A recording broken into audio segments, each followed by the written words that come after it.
Hello guys, my new blog. तो देखिए हम बस स्टैंड में जा रहे हैं गाइस, स्कूल में है।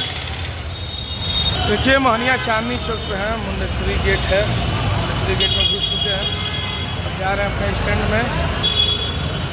आप लोग बने रहिए मेरी वीडियो में।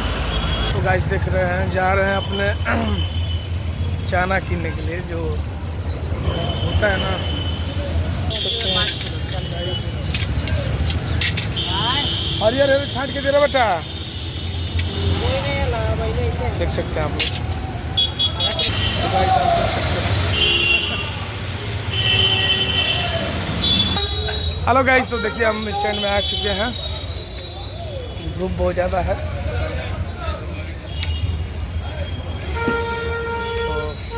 तो लौकते नहीं के कुछ भी। पोलियो के समय आइल बा, तो आगे बनी अमर भैया का दुकान, तो प्रधान नहीं कहीं जा।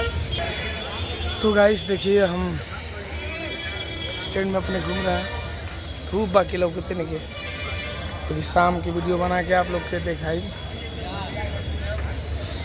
ये देखिए बस स्टैंड, ठीक है ठीक है।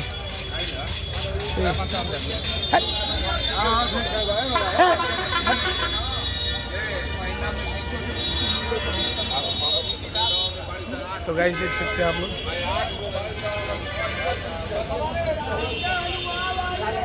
तो लाइक और शेयर कीजिए।